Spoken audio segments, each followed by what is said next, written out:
विसुन्दराय तस्मै महाप्रेमरसप्रदाय चैतन्यचन्द्राय नमो नमस्ते। जय श्री राधे एको नामे चैतन्य चरितामृतेर अंतलीला द्वितीय परिच्छेद থেকে পাঠ করছি। গ্রন্থকার দীক্ষা গুরুর শ্রী পাদপদ্ম বন্দনা করলেন, শিক্ষা গুরুগণ ও বৈষ্ণবগণের বন্দনা করলেন। শ্রী রূপ সনাতন রঘুনাথ ভট্ট, রঘুনাথ দাস, গোপাল ভট্ট, শ্রীজীব এই ছয় শিক্ষা গুরুকে বন্দনা করলেন। শ্রী অদ্বৈত নিত্যানন্দ ও সমস্ত পরিবার বর্গ সহ শ্রী চৈতন্য দেবকে বন্দনা করলেন।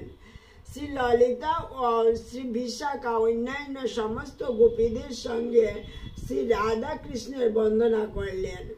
তারপর তিনি বললেন, তিনি তিন উপায়ে মহাপ্রভু কর্তৃক জীবের উদ্ধার সাধনের কথা। সাক্ষাৎ দর্শন দান, যোগ্য ভক্ত জীবে আবেশ প্রদান, কোথাও বা তার আবির্ভাব, এই তিন উপায়ে তিনি জীবকে উদ্ধার করেছেন। সাক্ষাৎ দর্শনে প্রভু সারা ভারত উদ্ধার করতে চেষ্টা করেন। কোথাও কোথাও তিনি উপযুক্ত ভক্তদেহে আবেশ প্রদান করেছেন। নকুল ব্রহ্মচারীর দেহে প্রভু আবিষ্ট হয়েছিলেন। তিনি পরম বৈষ্ণব প্রভু ভক্ত। তার দেহে প্রভুর আবেশ হলে তিনি বলতে লাগলেন, আমি শ্রী গৌরাঙ্গ। তিনি নাচেন, কাঁদেন, হাসেন, গান করেন। সারা গৌড় দেশে সে আবেশের কথা প্রচারিত হল। এদিকে সেন শিবানন্দ তখন গৌড়ে ছিলেন।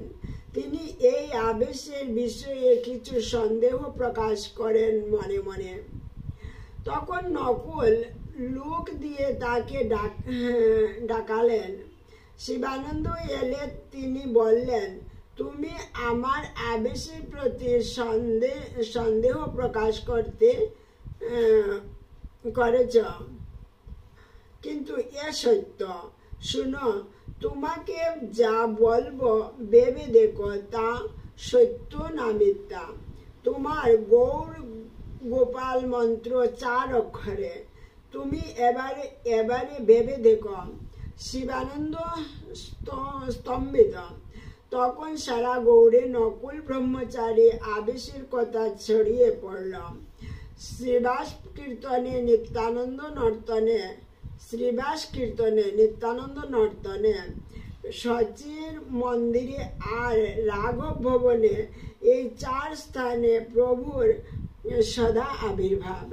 প্রভু সহজেই প্রেমে আবিষ্ট হয়ে এখানে যান। অবশ্য দেহ ধরেন না, তিনি যান সূক্ষ্ম দেহে। এবার অন্য একটি ঘটনার কথা বলা হচ্ছে। শিবানন্দের ভাগনা শ্রীকান্ত সেন সে বৎসর গেলেন নীলাচলে একা প্রভু দর্শন করতে। প্রভুকে দর্শন করে তিনি পরম তৃপ্তি পেলেন। 2 মাস সেখানে ছিলেন তিনি যখন গৌড়ে ফিরে আসতেন তখন প্রভু বললেন, গৌড়ের ভক্তদের বলো, আমি এবছর গৌড়ে যাব, তাদের আসতে হবে না। শ্রীকান্ত সে কথা গৌড়ে এসে সকলকে বললেন। গৌড়ের ভক্তবৃন্দ তখন স্থিরভাবে প্রভুর জন্য অপেক্ষা করতে লাগলেন।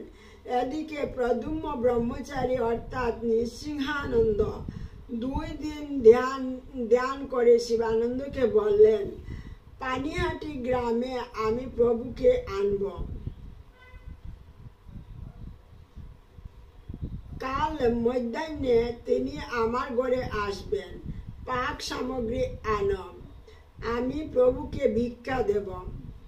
তারা তখন রান্নার আয়োজন করলেন। নৃসিংহানন্দ পরদিন নানা উপচার ও প্রভুর জন্য রান্না করতে শুরু করলেন। অবশেষে তিনি জগন্নাথ, নৃসিংহমূর্তি ও গৌরাঙ্গকে ভোগ দিলেন পৃথক পৃথক। তিনজনকে ভোগ সমর্পণ করে বাইরে গিয়ে তিনি ধ্যান করতে লাগলেন। এদিকে তিনি ঘরের ভেতরে এসে দেখেন প্রভু এসে 3টি ভোগই খেয়ে নিয়েছেন। নৃসিংহানন্দ ভাবলেন জগন্নাথ আর প্রভু তো একই, তার ভোগ খেলে অসুবিধা নেই, কিন্তু গৃহ বিগ্রহ নৃসিংহদেব আজ তাহলে উপবাসে থাকবেন। এই ভেবে তিনি খুশি হলেও একটু দুঃখিত হলেন। কিন্তু প্রকৃতপক্ষে নৃসিংহ বিগ্রহ যে তারই অবতার তা প্রমাণ করবার জন্য প্রভু এই ভোগটিও গ্রহণ করলেন। এদিকে নৃসিংহানন্দ তা না বুঝে নৃসিংহের জন্য পৃথক ভোগ রান্না করিয়ে আবার ভোগ দিলেন। এইভাবে প্রভু সেখানে প্রকট হলেন, তার কথাও রক্ষা করলেন। পর বৎসর সকলে নীলাচলে গেলে প্রভু নৃসিংহানন্দের স্তুতি করতে লাগলেন। তিনি বললেন, গত বৎসর তার ঘরে আমি যে মিষ্টি ব্যঞ্জন খেয়েছি তেমন বড় একটা খেতে পাইনি কোথাও।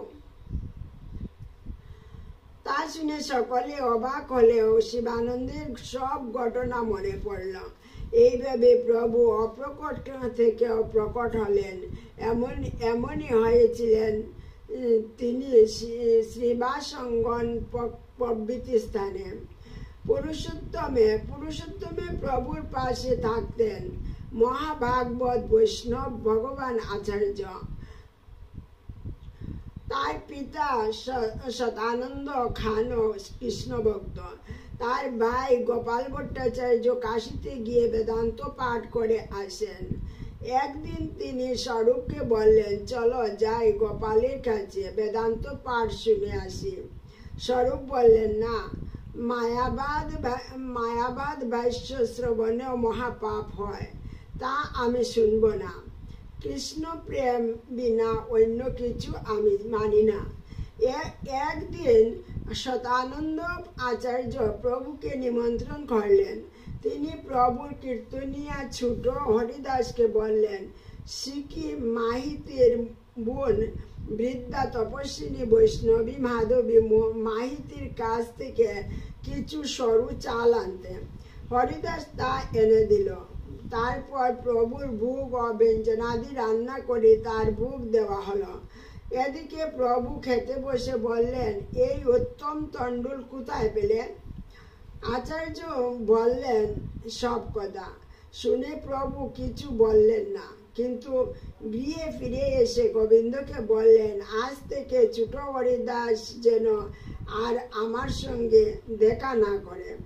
তিনি বললেন, কেন প্রভু? প্রভু বললেন, যে সন্ন্যাসী হয়ে নারী মুখ দর্শন করেছে সে সন্ন্যাসী হয়ে নারী মুখ দর্শন করেছে, তাই সন্ন্যাস ধর্মে সে পতিত হয়েছে। প্রভুর আদেশ শুনে ছোট হরিদাস অতীব দুঃখিত হলেন।